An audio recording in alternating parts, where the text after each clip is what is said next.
السلام علیکم ورحمۃ اللہ وبرکاتہ۔ ناظرین، استقبال ہے آپ کا ہمارے چینل دا اردو نیوز میں۔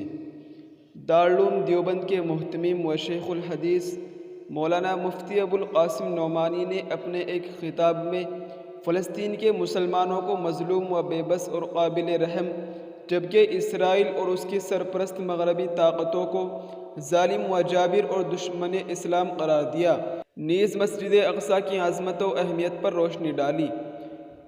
جی ہاں ناظرین، آپ کو بتاتے چلے کہ مفتی ابوالقاسم نعمانی نے کہا کہ فلسطین، مسجد اقصی اور سرزمین قدس کے ساتھ مسلمانوں کا جو ایمانی و جذباتی تعلق ہے وہ ایسا نہیں ہے کہ اس کو فراموش کر دیا جائے۔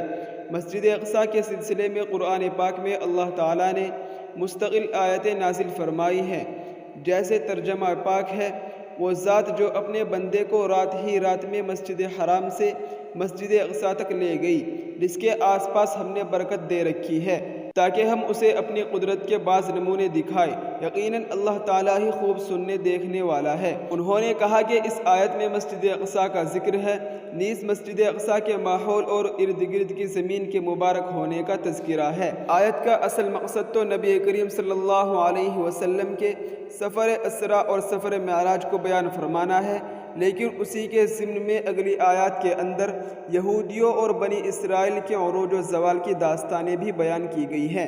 مفتی ابوالقاسم نعمانی نے کہا کہ فلسطین کا ایک تاریخی مطالعہ کا جائزہ لیا جائے تو اندازہ ہوگا کہ مسجد اقصی کے ساتھ کئی اہم واقعات مربوط ہیں۔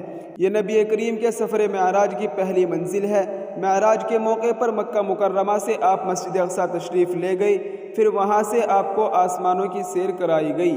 واپسی میں بھی آپ مسجد اقصی تشریف لائے، پھر وہاں سے مکہ مکرمہ واپس ہوئے۔ اسی سفر میں مسلمانوں کو 5 وقت کی نماز کا تحفہ ملا۔ اسی سفر سے واپسی پر نبی کریم نے مسجد اقصی کے پاس تمام انبیاء کرام علیہ السلام کی امامت فرمائی۔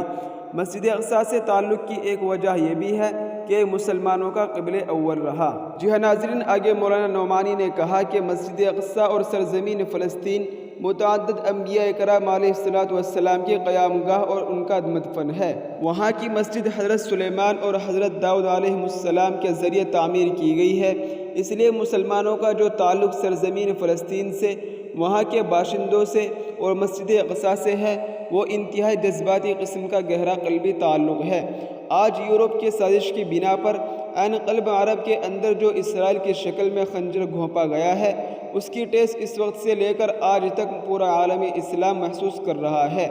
چونکہ یہ ایک سازشی عمل تھا، اس لیے مسلسل ہر مغربی ملک کی جانب سے اس کی پشت پناہی کی جا رہی ہے، اور نام نہاد ملک اسرائیل اپنے توسیع پسندانہ عزائم کے ساتھ نہ صرف یہ کہ اپنے قدم آگے بڑھا رہا ہے، بلکہ فلسطین کے جو اصل باشندے ہیں ان پر ظلم و ستم کے پہاڑ توڑ رہا ہے۔ مفتی ابوالقاسم نعمانی نے کہا کہ اہل فلسطین کی جرأت و عزیمت کو سلام پیش کرنا چاہیے۔ ابھی رمضان المبارک کے اندر جو تازہ حادثات پیش آئے ہیں کہ عین نماز کے وقت مسجد اقصی کے مصلیوں پر ظلم ڈھایا گیا، انہیں مارا پیٹا گیا، اور اس کے بعد ان کی طرف سے جو معمولی سی مزاحمت ہوئی اس کو بہانہ بنا کر غزہ کے علاقے میں بمباری کی گئی، جس میں ہزاروں فلسطینی شہید اور زخمی ہوئے، بچے اور عورتیں تک ماری گئی، لیکن نام نہاد امن پسند دنیا خاموش تماشائی بنی رہی۔ لیکن شاباشی کے قابل ہے وہ نہتے مجاہدین جنہوں نے اپنی بے سر و سامانی کے باوجود مزاحمت کی، یہاں تک کہ اسرائیل جیسے متکبر اور سرکش ملک کو گھٹنے ٹیکنے پڑے اور وہ جنگ بندی کے لیے مجبور ہوا۔ انہوں نے کہا کہ اس قسم پرسی کے عالم میں پوری دنیا کے مسلمان فلسطین کے نہتے مسلمانوں کے ساتھ اپنی ہم آہنگی اور تعاون کا اظہار کرے، تاکہ انہیں یہ محسوس ہو کہ اس مسئلے میں ہم اکیلے نہیں ہیں، بلکہ پورا عالم اسلام ہمارے ساتھ ہے۔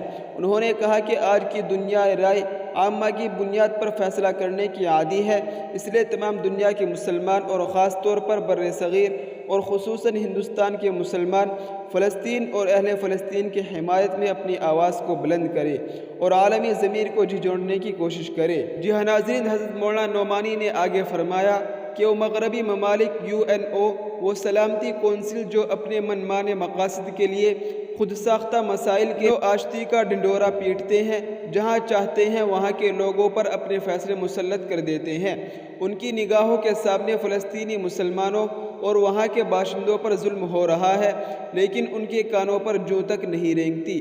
اس لیے ضروری ہے کہ فلسطین اور باشندگان فلسطین کے حق میں زور و شور کے ساتھ آواز بلند کی جائے، تاکہ سلامتی کونسل فلسطین کے مسئلے میں حق و انصاف کا فیصلہ کرنے پر مجبور ہو۔ فلسطینیوں کو ان کا حق دلایا جائے، ان کی جو زمینیں چھین لی گئی ہے وہ انہیں واپس کی جائے۔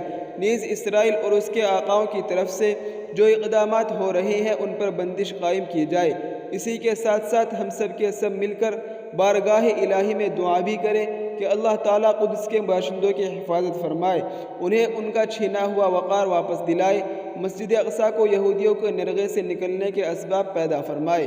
جی ہاں ناظرین، یہ اس وقت کی بہت اہم خبر تھی جس کو ہم نے آپ کے ساتھ شیئر کیا ہے۔ ہماری آپ سے گزارش ہے کہ ہماری اس ویڈیو کو زیادہ سے زیادہ شیئر کریں۔ السلام علیکم ورحمۃ اللہ وبرکاتہ۔